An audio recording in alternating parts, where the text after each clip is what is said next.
Welcome to the Superhero of Love podcast. I am Bridget Fonger, and I wrote a book called Superhero of Love, Heal Your Broken Heart, and Then Go Save the World. My book is all about helping people love and be loved more than ever. I believe we all have a superhero of love inside of us. Yes, even you, superhero. And in this podcast, I talk to people who are all about helping us all tap into that superhero. May this episode make a difference for your heart. Let's get this party started. Welcome, superheroes. We are here today with two of my BFFs, and we're here, though, for a very special reason, which is they are two extraordinary women in my life for many, many reasons. But one of the reasons why I wanted to introduce them to you is because they are superheroes of love in the world of small business. They each have two extraordinary small businesses, and their small businesses are being gravely affected right now by the corona pandemic, of course, as all small businesses are.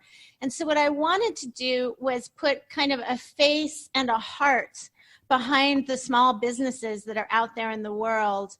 Sometimes you can know a small business owner and you cannot know their origin story. You can not know the story of why they went into business in the first place, which is a huge leap of the heart, leap of faith, and leap of the soul and spirit and life, right? It's a huge leap. And it takes a giant heart to go and do something like that. So because all the small businesses in the world, or most of the small businesses in the world, are so affected by this, I wanted to put the face and the heart behind these small businesses out front and center. And I wanted to hear the stories, have you hear the stories of these two businesses, two different businesses that these two powerful women started. And you can actually support their businesses, just like you can support other local businesses around you as well. I would love for you to support these two businesses if you are inclined to, and you may be, I'm guessing you'll be inclined to by the end of this interview. So the two people that we have today are Jill Yukawa Pearson, who has a store in Old Town Pasadena called Homage. Welcome, Jill. Hi, Bridget. And we have Elisa Bruley from Elisa B. And I always say B like really long just because it makes more sense. And it's more fun. No, so welcome, Elisa. Thank you, Bridget F. She always calls me Bridget F. I love that. And I have a little history with small business myself. So I don't think I've mentioned this in this podcast before, but in the 90s, I had a small business. I was about to open a drive-through cappuccino place in the Valley, actually, on Ventura Boulevard. And I went on what was going to be the final vacation before I opened this business. I had raised the money to open the business. I was about to sign a lease on the land. And it was a very exciting time. And we went on vacation to Venezuela, the final vacation before this business launched. And when we came back from the airport, 3 hours later, the Northridge earthquake hit. And that earthquake kind of turned my life completely upside down. And while I was on vacation, I was reading the book entitled The Celestine Prophecy by James Redfield. And James, I had on the podcast just several episodes ago. So go back if you love James Redfield and you love The Celestine Prophecy and it changed your life like it changed mine, go back and listen to that episode. I started, because of that book, paying attention to the synchronicities in my life. And the synchronicities all led me to open oh my God, that is the most hilarious thing. Jill just knocked over her entire thing because she was so moved by the idea of James Redfield and the Celestine Prophecy. She's gone. What happened? We lost Jill. So I'm just going to finish this story because I'm listening. No, it doesn't. it's the end of the story. The bottom line is I started paying attention to the synchronicities in my life, and all the synchronicities were leading me to open up an angel store. Everybody I met was an angel author, an angel artist, an angel painter, an angel sculptor, etc. So I opened up this angel store, and I opened the angel store on Holly Street in Old Town Pasadena. And the reason why that is a synchronicity is that Elisa's store is on Holly Street in Pasadena, and Jill's store is just a few doors down. And my store, my previously known as the Angel Store, was right between your two stores, which is like, it's so magical. And it would have been so much better if you guys had opened way back then. I would have probably stayed open. So they're on an Angel Store sandwich. Right. Angel Store sandwich. So they're on Holly Street in Old Town Pasadena, but they both have websites online. I'm going to put their websites in the podcast notes. We'll also have them say their websites at the end of the interview. So, and Bob is lurking in the background. Bob is Elisa's husband, who is her husband because of who? Why is he your husband? Bridget F. I introduced them because I'm a freaking genius. Hey, Bob. Bob is a lurker. Whenever we're on Zoom, he lurks in the background like a crazy human. Wait, I have to take a picture of that for the people. We love him because he's so funny. He is so incredibly funny. And other reasons, but he's very funny. Oh my God. That is so going on the podcast notes. Okay. All right. So we want to hear the story, the heart, the big story behind. There's always a big story behind small businesses. There's a big heart behind small businesses. So Jill, tell us about your story of what led you to opening your store. There isn't always necessarily a big story, but when you say there's a big heart behind the business, that's what I really resonate with. But I'll tell you what my story is. I've only been open for 5 years. So if I say that, a lot of people will think I'm really new to being an entrepreneur. But my journey to having my own business and having this wonderful store started back in 1992. So I've actually been doing this for a while. I had a jewelry business. I did that for over 20 years. And it was a really good run. But my personal needs and my motivation for having a business changed. And so now I have the store. But it is something that I always wanted to have since I was a little girl. I always knew I wanted to be in business. I always knew I wanted to do something that was creative and artistic. And somehow, all these years later, I've managed to do it. And it is an incredible passion for me. But when I say that there isn't a big story, it was really just something that was always a part of my life. But actually having it and making it successful is, to me, where the big story is. Because what small business owners go through every single day, even in good times, to make sure that they have something that's really meaningful and is satisfying themselves, taking care of their employees, and providing something for the community, that's the ongoing process that I think is what's really important. And it can be very emotional. And so if those are the good times, then when things are rough, like right now, then you really find out what you're made of. Then you really have to dig deep into your heart and really figure out what is it that's keeping you doing this. And when there's a true passion, you're there at 2:00 in the morning and you're doing whatever needs to be done. I don't know if that answered your question, but yeah, no, that's what popped into my mind. So the reason why I think it's a big story is that your jewelry, you were doing jewelry, like you said, for so long, and let's tell them the line was called Wasabi, right? Right. And it was like you were kind of underselling it just now. It was incredibly successful jewelry line that was in, lots of major chain stores, was it not? It was a very successful business for a good long time, and it was I had a good run with it. Yeah. So, yeah, it was called Wasabi, and I had it for about 25 years. Yeah, that's an incredible thing that it was a successful jewelry line for 25 years, and her jewelry is still sold in her store. And we should tell them what you sell in your store. But I just want to say one more thing, which is that that you have just unbelievable taste, right? And that's why people bought your jewelry for 25 years. Like, you have this way of creating beauty and making beauty just happen around you. And then you decided to, like, I was surprised that you wanted to open up a store. And then once you opened the store, I was like, oh, I get it. And now that you say this, because do you know that I didn't know that since you were a little girl that you wanted a store? I had no idea. So now I see that it was like you are living out a creative dream. I am.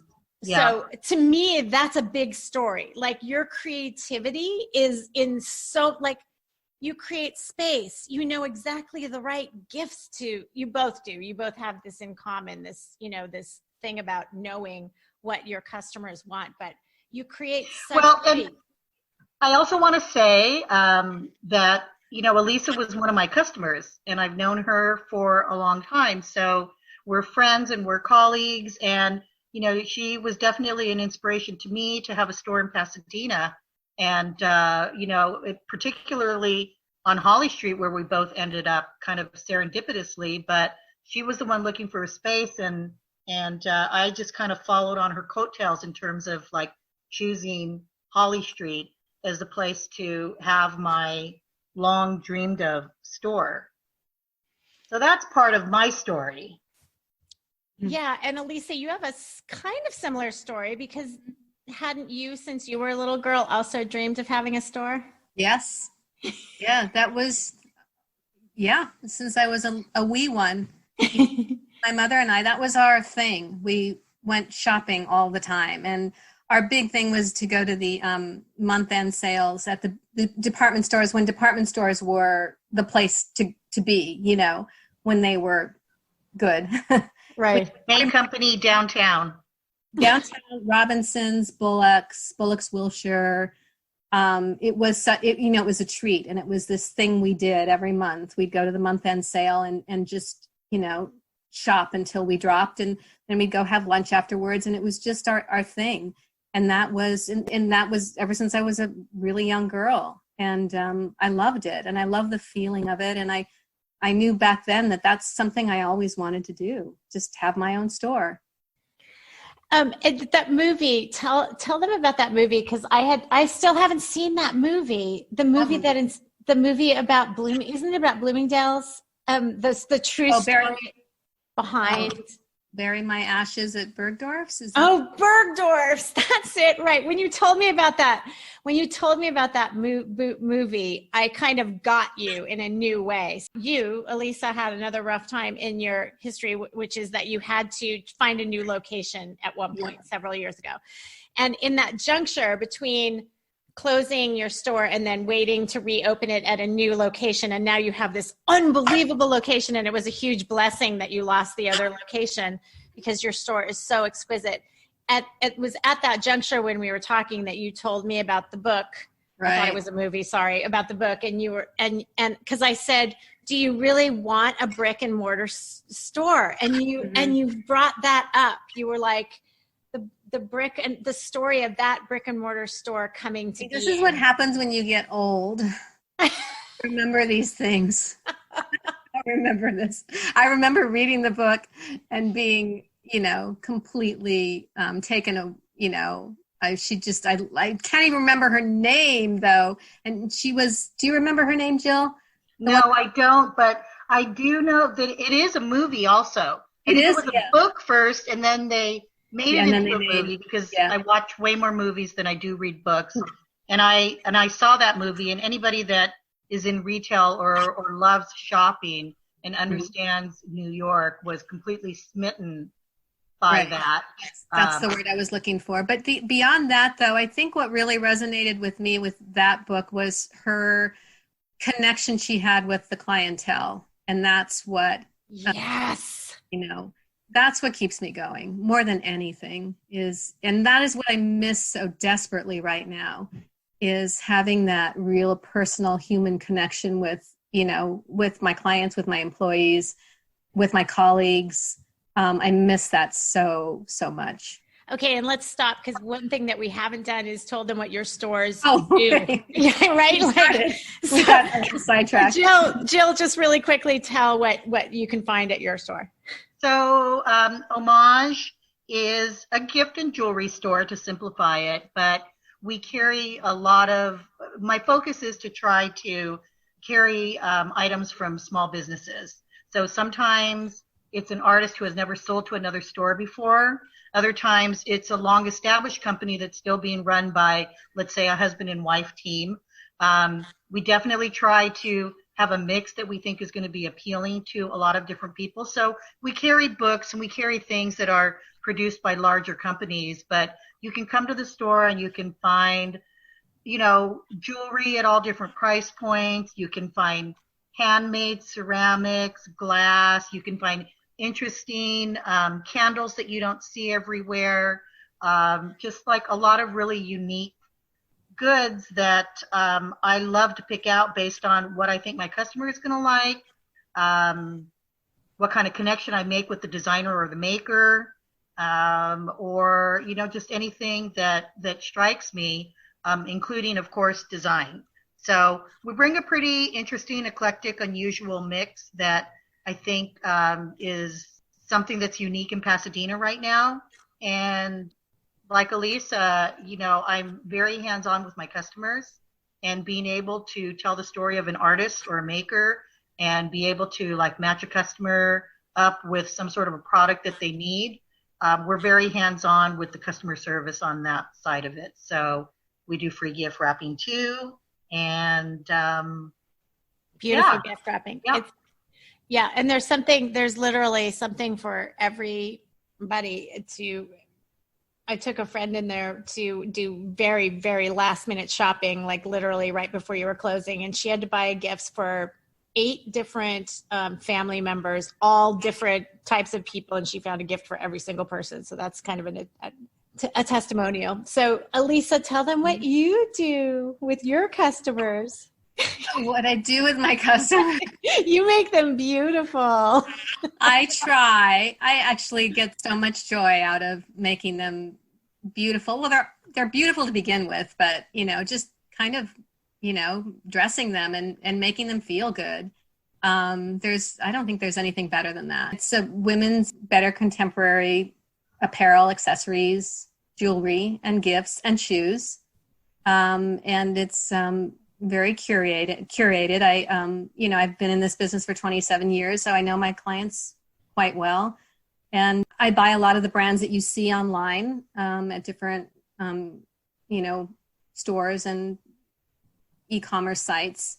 But what I buy and how I buy is definitely a lot more personal and geared towards, the people who shop at the store.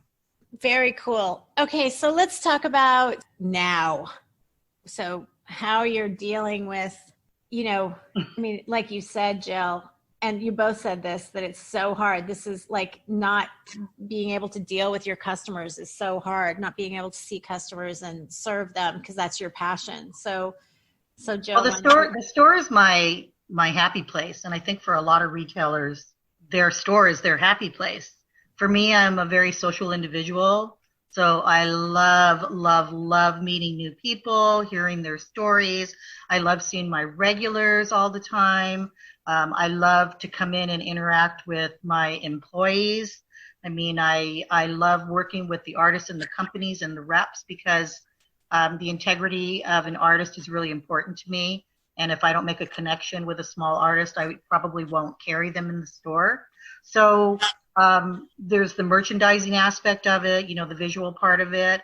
And I'm missing so much of that. So it's been really difficult to not have that to go to every day. How are you navigating these waters? I mean, one of the ways that I know that you're doing it is you're doing Instagram little tours of your store and showing things that people can buy online. Yeah. So again, just like having the passion is helping to fuel my creativity. And I feel very confident right now, at least today, that we're going to come out of this okay, because I think that we have a really, really strong following, and that when things get better, that customers are going to come out, and, it may not happen right away, but I think that we're going to be able to rebuild what we had. But I'm using this time to be creative. That's how I'm sort of getting through this. And, other than through the support of friends and family and, trying to be creative in terms of how I interact with people, I'm using this time to build a website, which is something that I've always said I never had time for. So I'm trying to be really productive and make sure that what we're doing now and what we're doing later is not the same as what we were doing before. Oh, that's because great. things are not going to be the same. It's not business as usual now. It's not going to be business as usual later. And even when things calm down, I think that things are going to be done in a different way, not just in the retail industry, but in the health industry in a lot of different ways. So being involved with my business every single day is keeping, it's just keeping the brain going, and talking to other retailers and talking to other people that are dealing with some of the same things helps me, because ideas come from ideas. So I'm just really trying to be an open book with others, and also trying to take in as much as I can from other people. And hopefully this will help me come out stronger than we were before. That's beautiful. How about you, Elisa? How are you navigating? I think first and foremost, I'm you hear it so often from so many people, but it's true, very true in my case. I'm just taking everything one day at a time and trying to remain absolutely present, and just deal with whatever is in front of me, at any given time, because it's changing. It changes daily. That sort of dictates how I navigate this, and really trying to stay. I know it's hard, and Jill and I had a long conversation today, but it's trying to stay positive and just having that faith that everything sort of works itself out. We've been through this before with 9/11, with market crash in 08, 09, and you just find ways to be creative and to deal with it, But it's not easy. I wouldn't ever pretend that it was easy. But it's just a matter of, in my case, just taking it all in and dealing with whatever comes my way, by being present. I think it's really important, if any other retailers are listening, that they reach out to other retailers, people that maybe they know of their stores and they've heard of them before.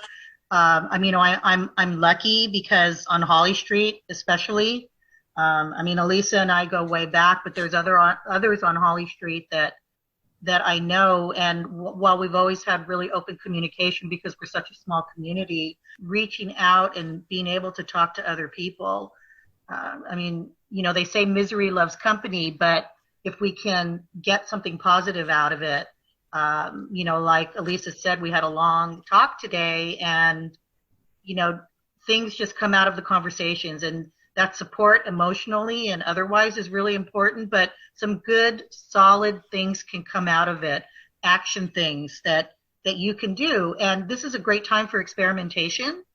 So I am perfectly fine with trying things, and if it doesn't work, it doesn't work. And everybody, for the most part, I think is being really tolerant of things right now, because we're in such uncharted waters, as I've heard a lot of people say, that, we can sort of get away with things, try something, and if it doesn't work, try something new.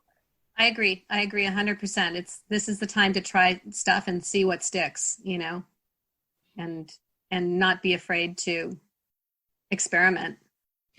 I think a good thing for all of us, even if we don't have a small business, is that if you reach out for help, I have had some moments in these last couple of weeks where I've just reached out to friends to just connect, like, okay, I need to connect with you. You know, like we had that Zoom call with our other friend. That was great.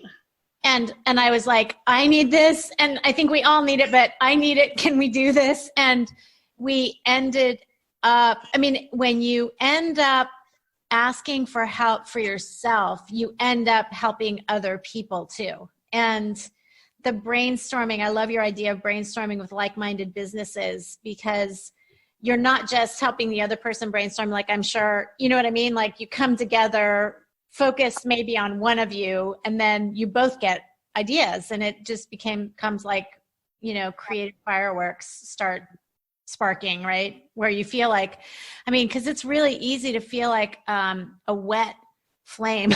You know, like, you were talking about how creative you are, and I'm like, that's one thing I haven't been able to do is like the projects that I wanted, but I'm also uncharacteristically busy. This is actually making me more busy in my day job.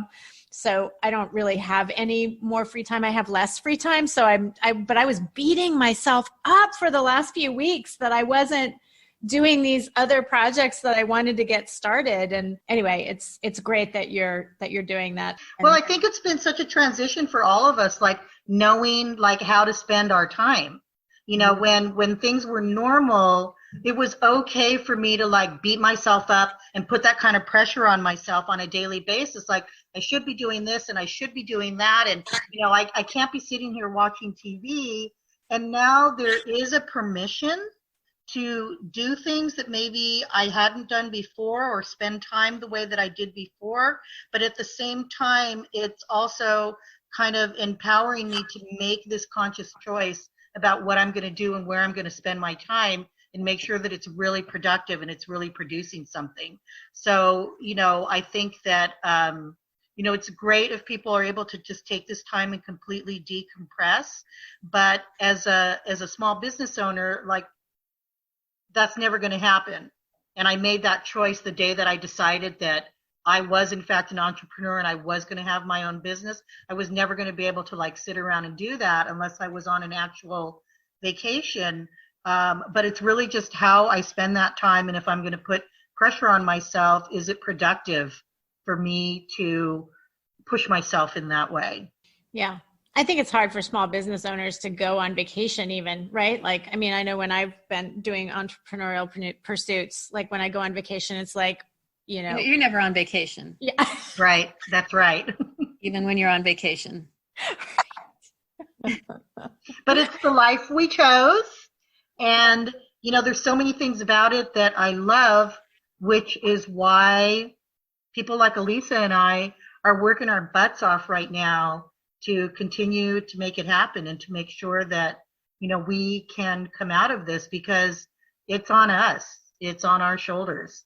If we want something to happen in our business, we have to make it happen. No one else is going to do that for us.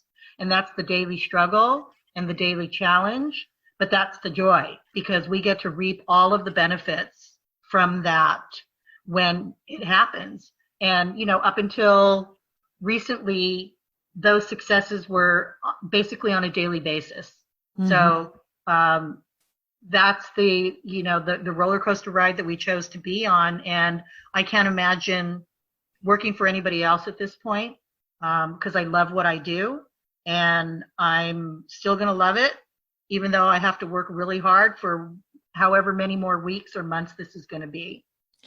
So you're both you're trying to transfer some business over to online, right? So that you're engaging with customers in an online setting instead. Yeah. How's that going? Well, for me, we established our e-commerce business about 2.5 years ago, almost 3 years ago. And yeah, I can't say that it was, you know, it's not as successful as my brick and mortar business, but it's something that added to our brick and mortar success. So it's something that was worthwhile for us. But for me, it's always been sort of a back burner thing. You know, it's there. and my customers utilize it. They typically would go online, see what we're featuring, and then come in to touch, feel, try it on, all of that Right. stuff. So it benefited us in several ways, but it wasn't something that I put a lot of energy into. But naturally, when this happened, we had to shift our focus dramatically.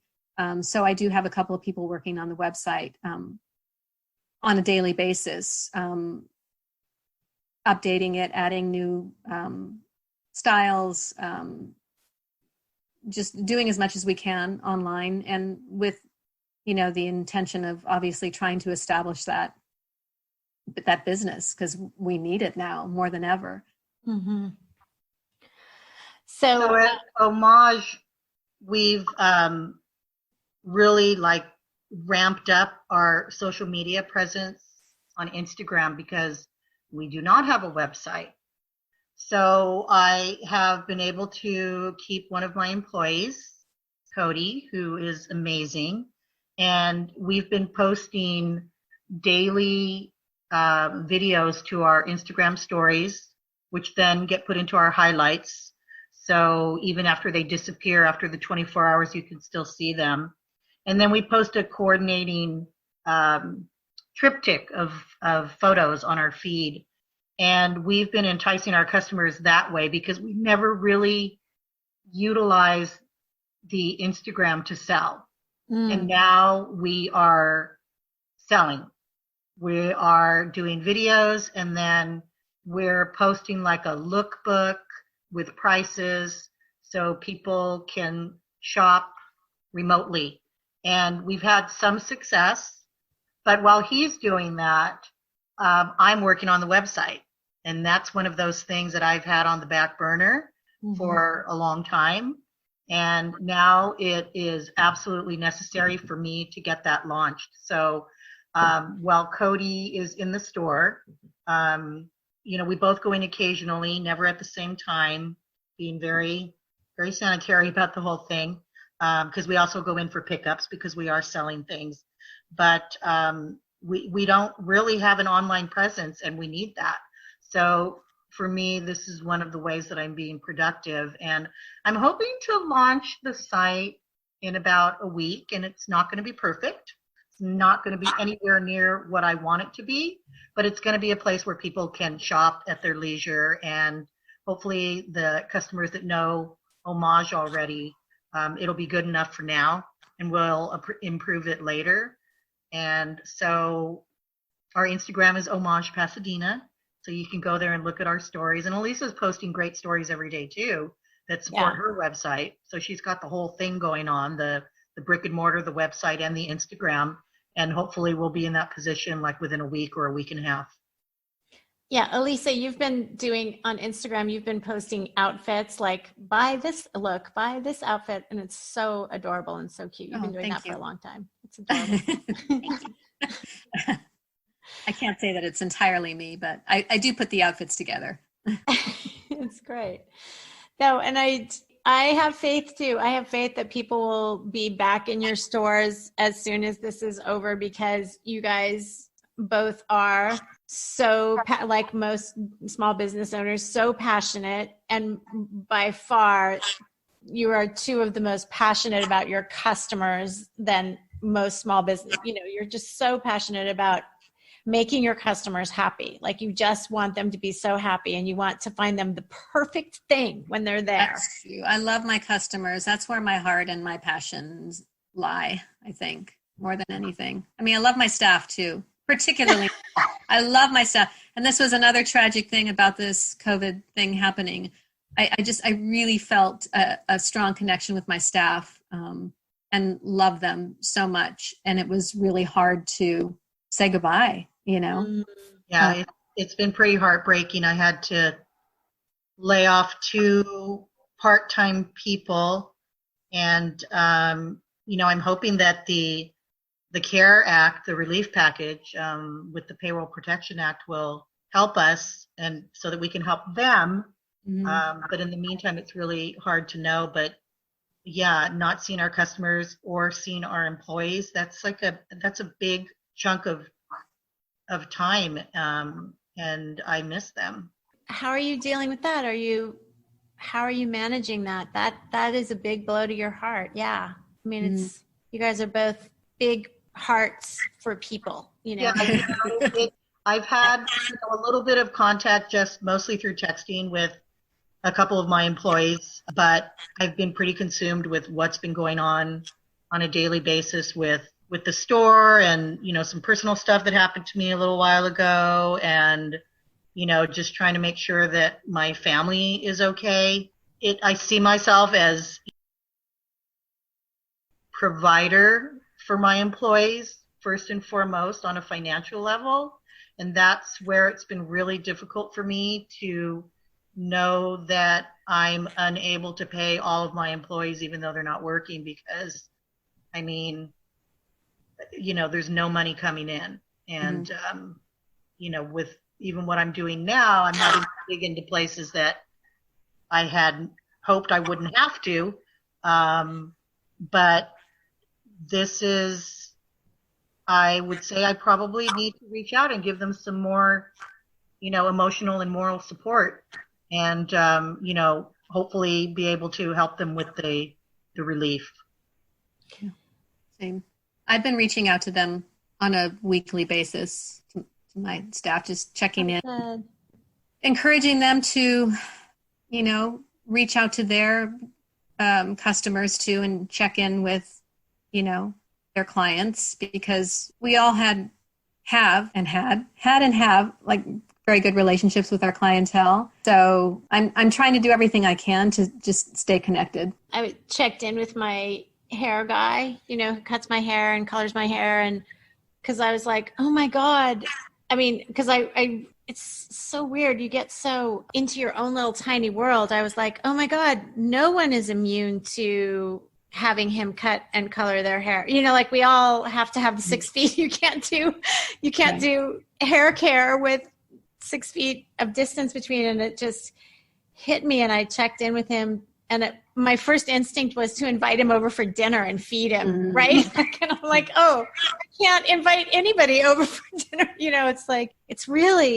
I think this is one of the hardest things, is watching people suffer financially, right? I mean, obviously physically. I saw something on Instagram, I guess, a salon, Crown Studio, around the corner from us, posted, and I think she said that the best way to support your hairstylist is to wait, meaning, you know, maybe you don't have to color your own hair, or, you know, maybe you don't have to like cut your own hair, or find someone else who's going to cut it for you. Like, wait, and, you know, get your hair done when we can all go back to normal business, which hopefully won't be that long. God, I hope not, because I'm going to be completely gray. Yes, you know, like we need to help them like work overtime when they can start seeing us all again. Like they need to have clients booked from morning till night, because they need to figure out a way to make up that income.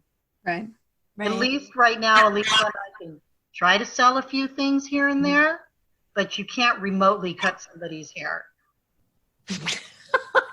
What? That would be weird. They could do a tutorial, like they could tell you. I've seen some.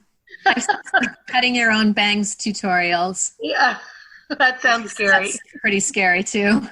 That would be such a nightmare for me. I know that would just end so wrong. But you know, the other thing that, you know, I kind of just wanted to say too, is that when someone buys something from us, they're not just supporting us. They're not just helping us to possibly pay for employees or pay our rent or whatever. It goes down the line. And when you buy a pair of earrings from, you know, a designer I carry that's in Highland Park, then it's supporting her, because eventually, and I'm planning on this, because we are going to come back, and then I'm going to need to buy more jewelry from her. But, you know, in good times and bad times, when you buy something from a store, that store is buying it from somebody else, and that somebody else is buying materials from somebody else, and it's all the way down the line. So we really, really, really are in this all together. It's the circle of retail life. Yeah. Aww. That's beautiful. I feel like we should sing a Disney song now. But it's true. I totally agree with that. Yeah. But we're on the front line. I think that, for me and for other people I know, there's an awkwardness about saying like, hey, if you ever thought about shopping here, please shop here now. Right. There's a tone that, you want to maintain when you're reaching out, trying to get people to shop right now, That's a little bit of a struggle for me. Yeah, for me too. It's hard I think for a lot of people, and it can get worse the longer it goes on without having business. It can get worse, but most small retail stores like us, we're already in a pretty dire situation. Right. And it's really just going to get worse for us. But we also know that everybody is struggling. And, we're just making sure that we're visible. I mean, I don't want to speak for Elisa, but I think she kind of agrees with, we have a lot of the same philosophy. I'm just trying to make sure that we're out there and we're visible because we are working. We are working knowing that we're not necessarily going to get something in return. But we just want people to know that we are here if they need something, and if they choose to buy it from us, that's great. And if they're only going to spend, a few bucks with us because they're spending it with other retailers, then that's great. And that's really awesome because everybody needs the help right now. Right. Yeah. And there's still birthdays happening. There's still anniversaries happening. There's still things to celebrate no matter what. And you can still send a gift. You guys both ship things out. Right. And so Elisa, my friend, posted last night on Facebook that she and her kids, who are in their 20s, I think, are doing dress-up nights, dress-up Friday dinners. So I've seen that. They do like full-on gorgeous dress-up nights. Love that. Right on. So if you need an outfit for a dress-up night, please go to Elisa B. Yes. I think on Saturday we put something on our Instagram feed. It was a very lovely white satin. Oh my God. Have on sale, and I think the caption was something like, if you need something to wear to the living room tonight. Yeah. I saw that and I loved it, and I said, I love this so much. It was so gorgeous, and she actually looked like she could be just elegantly quarantining herself. And I was like, oh man, I don't look nothing like that, lady. But it does make people feel good when they put something beautiful on. And that's like, what Elisa was talking about earlier is that, not making somebody beautiful, but helping them to feel beautiful. And we do feel good when we dress up in something special. And, one of the things that I heard people are doing is putting up Christmas lights, because that's a really happy time for people and for a lot of us. And so putting up Christmas lights and seeing that visual all over the city, which I hope more people will do, is going to make us, feel happy. And it's all not you. Oh, because Christmas is like busy. Christmas is like Christmas please. Is hellish. Oh my gosh, it seems like it was so long ago now, but I like the idea. So you're going to see Christmas lights on my balcony. And I'm be happy when I see it. All right. Elisa the Grinch. Totally. Elisa, all you think about, right, is the after Christmas sale. That January is like, I look forward to January more than anything. Well, thank you both for coming on to talk about what it's like to be a small business owner right now and to tell your stories of what got you to do what you do. And I think that hearing small business owners talk about how much they truly love their customers and their employees is really just heart affirming right now. And it makes it's there are hearts behind those brick and mortar storefronts. Well, thanks for the spotlight. Yeah, and can I add something too? No, I'm sorry. That was it. That was you lost your chance. You know that negative thing you said about Christmas? I'm not forgiving that. So you're done. Oh, man. Yes, Elisa, what do you have to say? Just have to say, I have been getting just lovely DMs and emails and messages, but mostly emails and direct messages from my customers. They're just really warm customers and friends. Really warms my heart right now.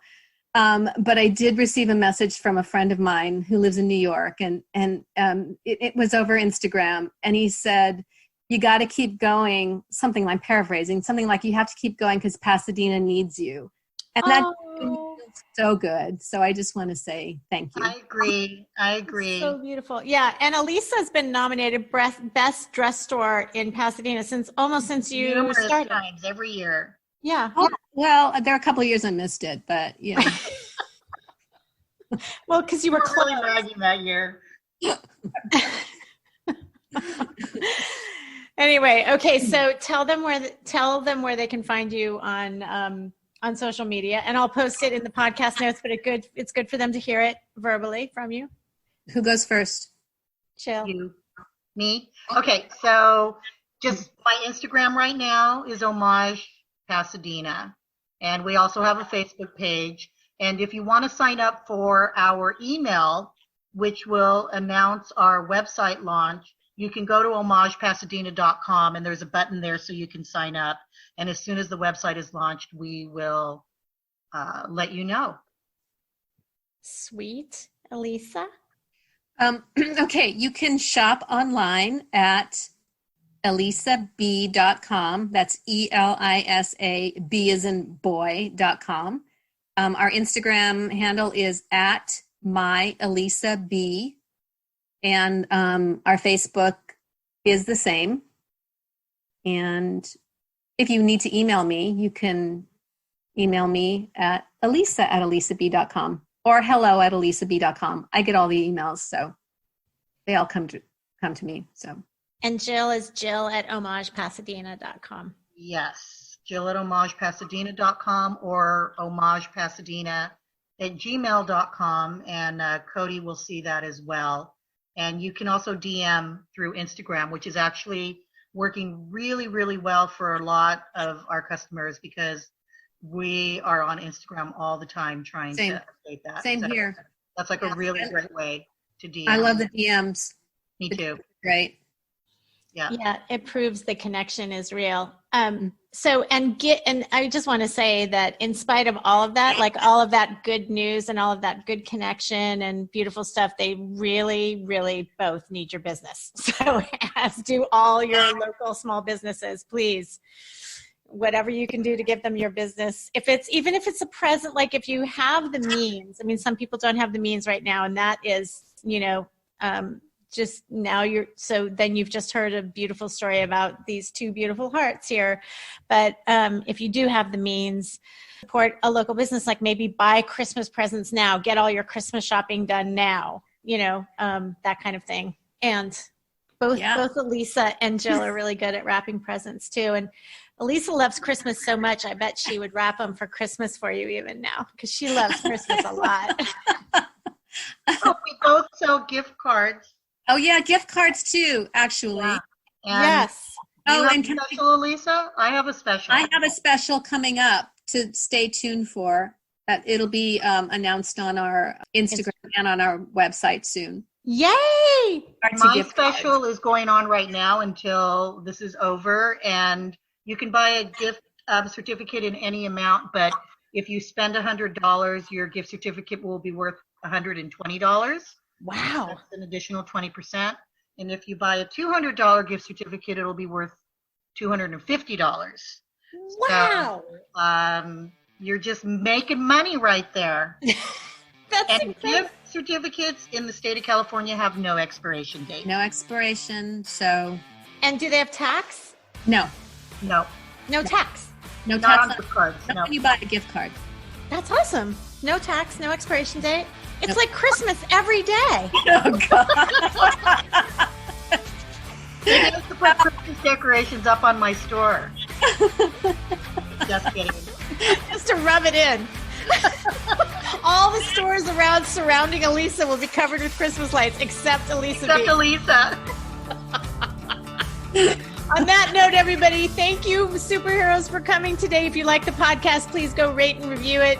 Tell your friends about it. We need more superheroes of love in the world, so the more people you tell about it, the better the world will be, especially during this pandemic. We love you. Thanks for coming. Love you. Thank you, Bridget F. We love you. I love you guys. Love.